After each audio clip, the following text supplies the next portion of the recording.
ব্রিটিশরা তোমাদেরকে জন্ম দিয়েছে 1242 হিজরির আগে। আমি আজকেও আপনাদের মাধ্যমে আহলে হাদিস বন্ধুদেরকে বলতে চাই, 1242 হিজরি, তার মানে আজকে থেকে মাত্র 200 বছর আগে, 1242 হিজরির আগে গোটা পৃথিবীর কোথাও আহলে হাদিস মসজিদ, আহলে হাদিস মাদ্রাসা, আহলে হাদিস লাইব্রেরি, আহলে হাদিস অমুক, এই একটা মসজিদ মাদ্রাসার অস্তিত্ব যদি 1242 হিজরির আগে দেখাতে পারো, আজকে আমি ঘোষণা দিচ্ছি আমিও তোমাদের দলে অন্তর্ভুক্ত হয়ে যাব। এই 200 বছর হইল এদের জন্ম। জন্মদাতা কারা? কথা বলেন, জন্মদাতা কারা? এই আহলে হাদিসের জন্মদাতা কারা? মনে রাখবেন, ইতিহাস শুনিয়ে দিলাম। ব্রিটিশরা, ইংরেজরা তাদেরকে জন্ম দিয়েছে। এরপর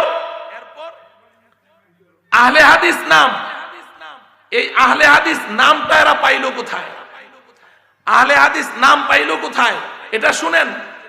এদেরকে, আচ্ছা আপনারা আমাকে প্রশ্ন করবেন যে এই মৌলভী আব্দুল হক বেনারসি, সে নাইলে মাযহাবের বিরুদ্ধে কথা বলেছে, কিন্তু ইংরেজরা যে একে সৃষ্টি করলো এটার প্রমাণ কি?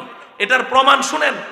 এই মির্জা গোলাম আহমদ কাদিয়ানি আর এই মৌলভী আব্দুল হক বেনারসি আর আরেকজনের নাম বলেছি মৌলভী আহমদ রেজা খান, তার ব্যাপারে তো আজকে কিছু শুনাইলাম না।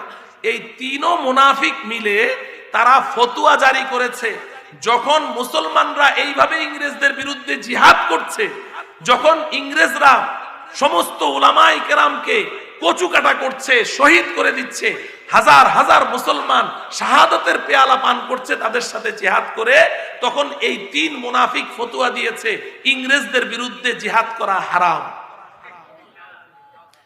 এটা মির্জা গোলাম আহমদ কাদিয়ানিরও ফতোয়া।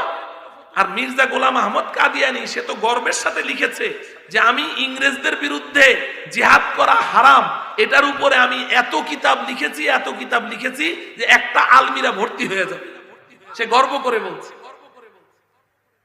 এই মৌলভী আব্দুল হক বেনারসি সেও ফতোয়া দিয়েছে। মুহতারাম হাজরিন, তাদের আরেকজন ইমাম নবাব সিদ্দিক হাসান বাটালভি, এই সিদ্দিক হুসাইন আহমদ বাটালভি সেও ফতোয়া দিয়েছে।